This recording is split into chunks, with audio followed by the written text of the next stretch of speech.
먹어야 돼. 난 너무 바빠. 그동안 밀린 일들이 너무 많아. 언제나처럼 너에게 맛있는 밥과. 네, 요즘 그 누구보다 정신없이 바쁜 분들, 당장 대출이 절실한 수요자들입니다. 여기는 되고 저기는 안 되고 은행마다 연일 새로운 대출 조치를 쏟아내면서 상담받으랴, 내 조건 알아보랴 눈코 뜰 새가 없습니다. 자, 은행별로 천차만별인 대출의 조건 싹 정리해 보겠습니다. 김은진 레오대출연구소 대표 나오셨습니다. 대표님 어서 오세요. 네, 안녕하세요. 와, 대표님 같은 대출 전문가가 각광받는 시대가 온 것 같습니다. 요즘 정말 전화 많이 받으시죠? 네, 그런데 이제 약간 통화의 내용이 조금 달라진 것 같습니다. 예전에는 어떻게 하면 저렴하게 받을 수 있을까? 네. 이거를 고민했다라고 하면 이제는 저 되나요? 너무 불안해요. 예. 하소연적인 그런 내용이 더 많은 것 같습니다. 그래도 특히 가장 많이 들어오는 문의가 어떤 거예요? 어느 쪽이에요? 아무래도 이제 전세 대출 쪽이 훨씬 더 많이 불안해하세요. 네. 내가 전세 계약했는데 대출이 안 나오면 어떡하느냐. 예. 이게 이제 나만 문제가 되는 게 아니고 임대인의 상황에 따라서도 문제가 될 수가 있는 여건들이 많기 때문에 네. 많은 분들이 좀 불안해하시는 상황입니다. 조건부 전세 대출이라는 게 있었잖아요. 네. 그것도 지금 하나씩 다 막는다면서요. 그 네. 이야기부터 좀 해주세요. 네. 일단 이 조건부 전세 대출이라는 것은 그날 전세 대출을 받는 날 그 소유자가 변경되는 그런 조건이 이제 첫 번째 있고요. 그러니까 매수하고 매도가 동시에 진행되는 그렇죠. 경우죠. 매수 매도 예. 동시 진행으로 새로운 이제 집주인이 되면서 그날 세입자가 들어가는 일명 이제 갭으로 물건을 사는 이제 그런 형태를 뜻하는 거죠. 예. 그래서 정부에서도 그렇고 이제 은행에서도 갭 투자를 좀 방지하자라는 차원에서 매수 매도 동시 진행권에 대한 전세 대출을 규제를 하고 있는데 이제 그 사실 전세 세입자는 네. 무주택자여도 저런 집에 들어가면 대출이 안 되는 그런 상황이 된 거죠. 물론 예. 이제 되는 은행이 나중에 말씀드리겠지만 몇 개 있기는 하지만 안 되는 은행이 좀 네. 많은 상황이라서 예. 저게 이제 조건부 전세 대출의 첫 번째고요. 네. 두 번째는 소유자는 변경되지 않지만 그날 집주인이 그 대출이 많은데 네. 그 집주인도 이사를 갈 수 있잖아요. 그럼 그렇죠. 집주인 이사 가고 새로운 세입자가 이제 들어오게 되면 그 세입자의 전세 보증금으로 그 근저당 집주인의 대출을 상환하거든요. 그러니까 집주인의 대출을 세입자의 돈으로 끄고 들어가는 그렇죠. 경우 근저당 네. 말소. 네, 맞습니다. 근데 그거를 또 안 되는 은행이 또 많이 늘어나고 있는 상황이라서 이제 사전에 그 여러 가지를 체크를 해야 되는 거죠. 근저당 예. 말소 조건이 되나요? 아니면 왜냐하면 은행에서는 그런 걸 다 체크를 하거든요. 네. 그리고 계약서에 다 써 있어요. 예. 그래서 사전에 그런 거를 좀 확인을 하시는 게 제일 좋고요.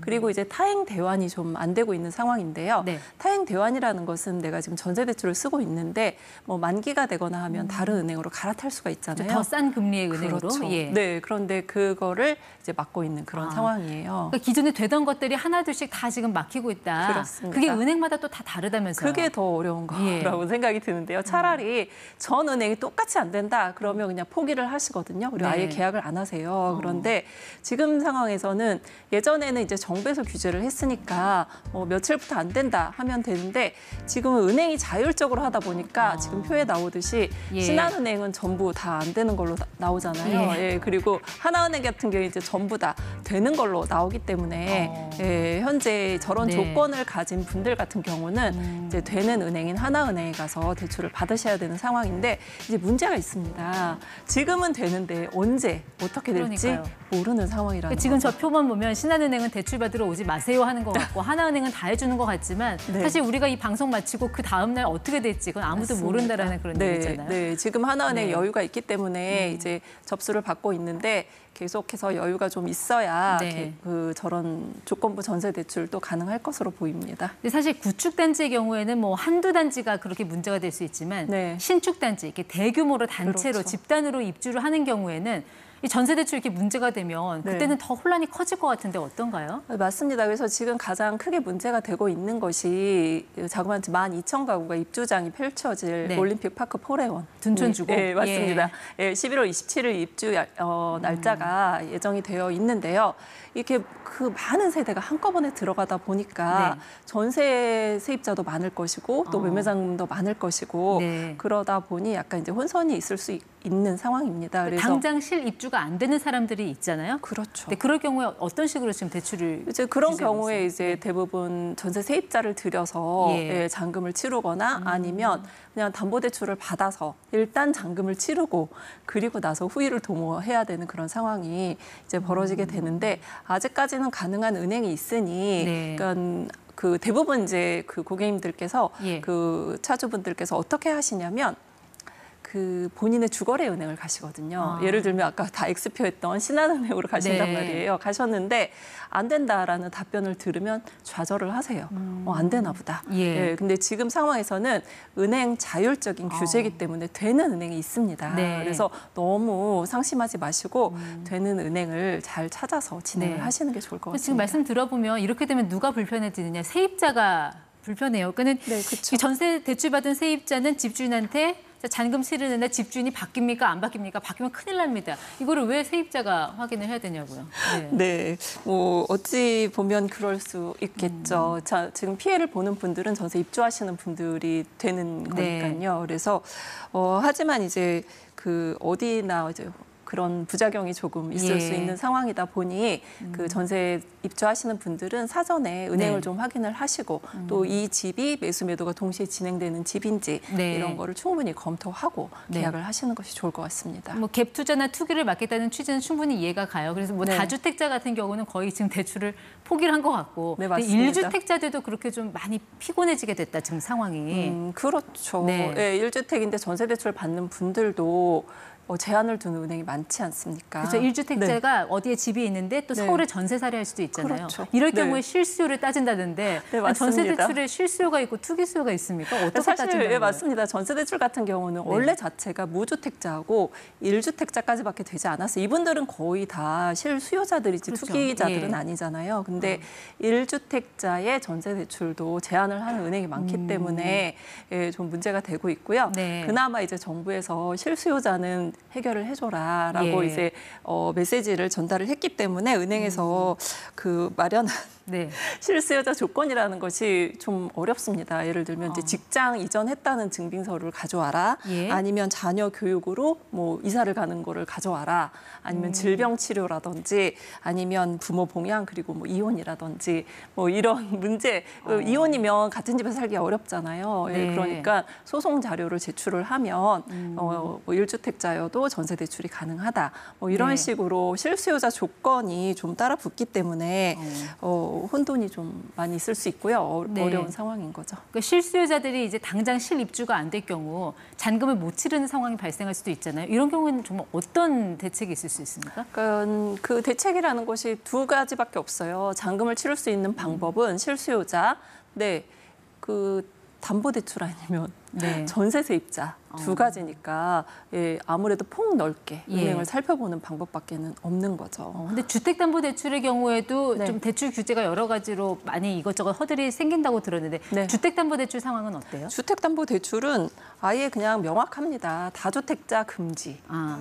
그리고 1주택자인 같은 경우는 이제 은행마다 조금 다르긴 하지만 뭐 처분 조건 하시는 분은 가능하다. 그리고 가장 이제 문제가 되는 것 중에 하나가 뭐냐면 만기를 줄였어요. 만기. 얼마 만기도 전까지. 중요하죠. 만기가 왜 중요하냐면 만기가 줄어들게 되면 저희가 DSR이라고 들어보셨죠?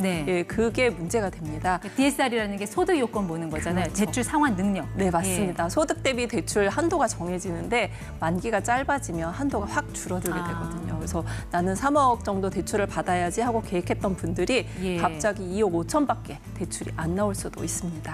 1주택자의 경우에도 주택담보대출 받는데 여러 가지 좀 조건이 달리는 것 같은데. 네, 맞습니다. 보유한 뭐 주택을 처분해야 되는지 그건 어떤 식으로 지금 진행이 되고 있어요? 그날 당일날 매수 매도가 진행이 돼야 되는 거죠. 내가 이사를 가게 되면 이럴 수도 있잖아요. 내 집은 조금 뭐 이따가 팔 수도 있잖아요. 1주택자가 일시적 1가구 2주택으로 진행할 수도 있는데 그런 분들은 좀 어렵고요. 당일날 예를 들면 10월 1일이면 10월 1일 날 동시에 매수와 매도가 진행이 되는 분들은 실수요자로 보고 대출이 좀 편안하신 거고요. 그 외의 분들은 그냥 다주택자가 되는 그런 상황입니다. 그러니까 정말 진짜 찐 실수요자만 가려내겠다. 가계 대출, 그러니까 가계 부채를 막겠다는데 정말 당국이 진심이라는 거는 알겠어요. 네, 알겠는데 맞습니다. 사실 금감원이 뭐 개인 대출 영업 대신해 줄 거 아니면 이렇게 은행마다 다 다르게 할 필요가 있나? 뭐 그런 궁금증은 들거든요. 이게 약간 이제 자율적인 거라서 왜 그러냐면 이제 전부 다 규제를 해버리면 안 되는 분들이 더 많을 수도 있다라는 판단을 한 것 같아요. 그래서 여기 은행이 막으면 다른 은행에서라도 할 수 있게끔 통로를 열어준 뭐 어찌 보면 이제 그렇게 해석을 할 수도 있는데 이게 참 금융당국도 난감할 것 같습니다. 왜냐하면 금리 인하가 이제 예고가 되어 있잖아요. 이게 10월 11일 금통위에서 정할지 아니면 11월에 될지는 이제 확정이 되진 않았지만 언젠가는 할 거란 말이에요. 미국도 지금 B컷으로 0.5% 금리 인하가 되었기 때문에 한국도 내릴 거예요. 그러면 한국의 금리가 인하가 되면 당연히 가계부채가 증가할 수밖에 없습니다. 그렇죠. 지금 이 상황에 오게 된 게 금감원이 은행들한테 대출 총량 이거 관리하세요 하니까 금리를 올렸잖아요. 네, 맞습니다. 손쉽게 하지 말고 다른 방법 쓰세요 하니까 대출 규제를 한 건데 네, 그렇다고 맞습니다. 금리가 안 올랐냐?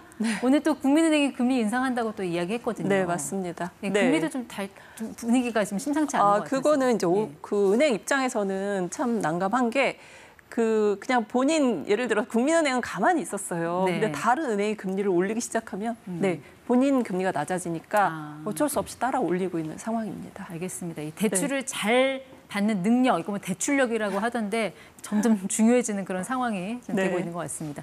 네, 김은진 대표 함께했습니다. 고맙습니다.